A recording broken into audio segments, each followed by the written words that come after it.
time, there were three little pigs named Elmer, Hubert, Pete, who lived with their mother in the country. One day, Mother Pig said to her sons, "You are old enough now to have your own homes, so you must build them. Your father built this house out of plaster, wood, and stone, and it is a good house, strong against the weather and sturdy, so that no wolf will ever break into it. Build your houses as your father did, good and strong and sturdy, and you will always be safe and well. Remember, hard work pays off." The eldest pig, Elmer, was lazy. He did not want to lift heavy things to build his home, so he decided to build his house out of hay. "Surely hay is plenty good enough to protect me from rain and from little old wolves," he said. His brother was not so sure. "It doesn't look strong enough to me," said Pete. "I will build my house out of sticks." "Sticks don't weigh that much," said Hubert, who was lazy, "but they are stronger than hay." Hubert was just finishing his house out of sticks when Pete, the youngest brother, happened to walk by with a load of bricks. "What are those for?" asked Hubert. "For my house," answered Pete. "You don't need to work with heavy bricks to build a house. Why, a stick house is plenty strong enough against the weather and any old wolf who might come by," said Hubert. "Maybe so," said Pete, "but I want to build the strongest, best, sturdiest house I can, and I think it should be made out of bricks. Hard work pays off." "Crazy pig," muttered Elmer and Hubert as they watched Pete work long into the night to finish his house. So much work for no good reason. Pete didn't listen. He kept on working, and soon his brick house was finished. The next day, the three little pigs moved into their new homes. That night, Hubert and Pete walked Elmer home. They didn't know that a wolf was lurking nearby. Elmer bragged about his new house and how much easier his was to build than his brother's. "It's the strongest still," he bragged. "I think my stick house is even stronger." Can you see, AJ? Okay. "Me too," cried Elmer. "We'll see about that," the wolf giggled to himself. That night, the wolf went to Elmer's house. Little pig, let me in." "Not by the hairs of my chinny chin chin," wailed Elmer. But the wolf huffed and he puffed and he blew the house down. Elmer ran as fast as he could to Hubert's house. No sooner had Elmer warned Hubert that the wolf was near than a tremendous banging shook the door of Hubert's stick house. "Let me in, little pigs, let me in," the wolf sang. Hubert and Elmer sat next to each other, shaking and trembling. "Not by the hairs of our chinny chin chin," squealed the pigs. "Then I'll huff and I'll puff and I'll blow your house in." Crash! In no time, the wolf smashed his way through the walls of Hubert's house. "Yum, yum, fresh piggy for dinner," he cried. But Elmer and Hubert got away and they ran to Pete's house. "A wolf is chasing us and is going to break in here," Elmer cried. This door is double thick solid wood with a strong bolt. "He can't break it down," said Pete. Sure enough, the wolf came banging on the door. "Let me in!" "Not by the hairs on our chinny chin chin," Pete shouted. "Then I'll huff and I'll puff and I'll blow your house in." He huffed and he puffed, but he couldn't get in. "See," Pete said to his brothers, "we are safe. I was just about to make some supper. Will you join me?" He lit a fire and put the pot on to boil. Outside, the wolf ran headfirst at the door. Sure, it would crash open, but all he got for his troubles was a mighty sore head. Then the wolf spied the chimney. There's more than one way to get a pig," he cried, climbing up onto the roof. "I'll just go down the chimney." "Stand back," Pete warned his brothers as he took the cover off the boiling pot.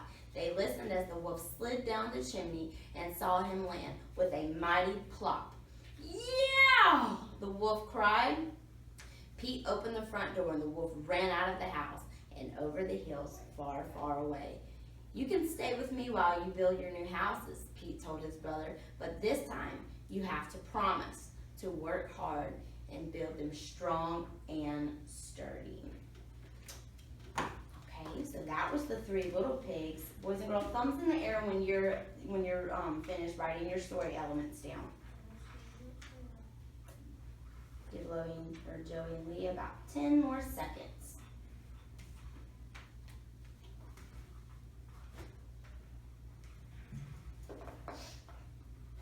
You ready, Joe?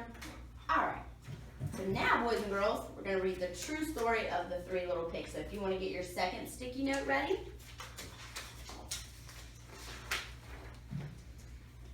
Everybody knows the story of the Three Little Pigs, or at least they think they do.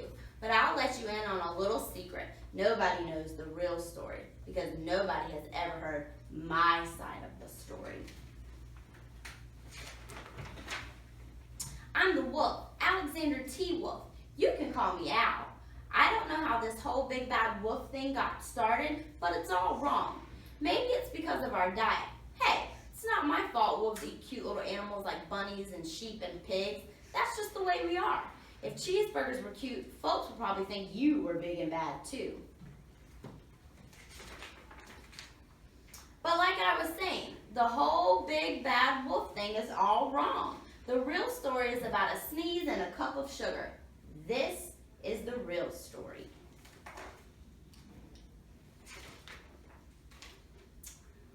Way back once upon a time, I was making a birthday cake for my dear old granny. I had a terrible sneezing cold. I ran out of sugar. So I walked down to the street to ask my neighbor for a cup of sugar. Now this neighbor was a pig, and he wasn't too bright either. He had built his whole house out of straw. Can you believe it? I mean, who in his right mind would build a house of straw? Boys and girls, I want you to stop real fast. I want you to turn and talk to your neighbor. And I want you to compare and contrast the two stories so far. Go.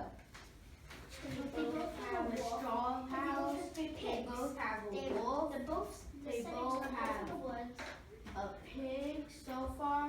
And so far, they both put down one house on the wolf. And 3, 2, 1. Leah, did you find anything that you could compare and contrast? You can compare that we found two characters that were the Three Little Pigs, which is the wolf and the first little pig. But the wolf, he was going to ask for a cup of sugar, not going to blow down the house. Awesome. AJ, could you find anything that we could contrast between the two stories so far? Well, you can contrast that it's between a cup of sugar and a sneeze, and the other one's because he's going to blow down the house. Right. This time the wolf is telling the story, and it's about a cup of sugar and a sneeze. So let's keep reading. Let's see what else we can find out. So of course, the minute I knocked on the door, it fell right in. I didn't want to just walk into someone else's house, so I called. Little pig, are you in? No answer. I was just about to go home without a cup of sugar for my dear old granny's birthday cake. And that's when my nose started to itch. I felt a sneeze coming on. Well, I huffed, and I snuffed, and I sneezed a great sneeze. And you know what? The whole darn straw house fell down. And right in the middle of the pile of straw was the first little pig, dead as a doornail. He had been home the whole time. Seemed like a shame to leave a perfectly good ham dinner lying there in the straw. So I ate it up. Think of it as a big cheeseburger just lying there. I was feeling a little better, but I still didn't have my cup of sugar, so I went to the next neighbor's house. This neighbor was the first little pig's brother. He was a little smarter, but not much. He had built his house out of sticks. I rang the bell on the stick house. Nobody answered. I called, Mr. Pig, are you in? He yelled back, go away, wolf. You can't come in. I'm shaving the hairs on my chinny chin chin. I just grabbed the doorknob when I felt another sneeze coming on. I huffed, and I snuffed, and I tried to cover my mouth, but I sneezed another great sneeze. And you're not going to believe it, but this guy's house fell down just like his brother's. When the dust cleared, there was a second little pig, dead as a doornail. Wolf's honor. Now you know food will spoil if you just leave it out in the open, so I did the only thing there was to do. I had dinner again. Think of it as a second helping. I was getting awfully full, but my cold was feeling a little better, and I still didn't have that cup of sugar for my dear old granny's birthday cake. So I went to the next house. This guy was the first and the second little pig's brother. He must have been the brains of the family. He built his house out of bricks. I knocked on the brick house. No answer. I called, Mr. Pig, are you in? And do you know what that little rude porker answered? Get out of here, wolf. Don't bother me again. Talk about impolite. He probably had a whole sack full of sugar, and he wouldn't even give me one little cup for my dear, sweet old granny's birthday cake. What a pig. I was just about to go home and maybe make a nice birthday card instead of a cake when I felt my cold coming on. I huffed and I snuffed and I sneezed once again. Then the third little pig yelled, and your old granny can sit on a pin. Now I'm usually a pretty calm fellow, but when somebody talks about my granny like that, I go a little crazy. When the cops drove up, of course I was trying to break down this pig's door. And the whole time I was huffing and puffing and sneezing and making a real scene. The rest, as they say, is history. The news reporters found out the 2 pigs I had for dinner. They figured a sick guy going to borrow a cup of sugar didn't sound very exciting. So they jazzed up the story with all that huff and puff and blow your house down, and they made me the big bad wolf. That's it. That's the real story. I was framed. But maybe you could loan me a cup of sugar. Okay, boys and girls, now that we've read these 2 stories, I need your lovely sticky notes. And you, my friends, are going to complete your very own Venn diagram between the 2 different versions of the 3 little pigs that we just read.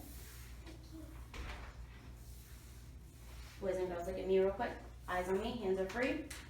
I need 3 differences and I need 3 similarities. Thumbs in the air if we understand. Okay, let's get started.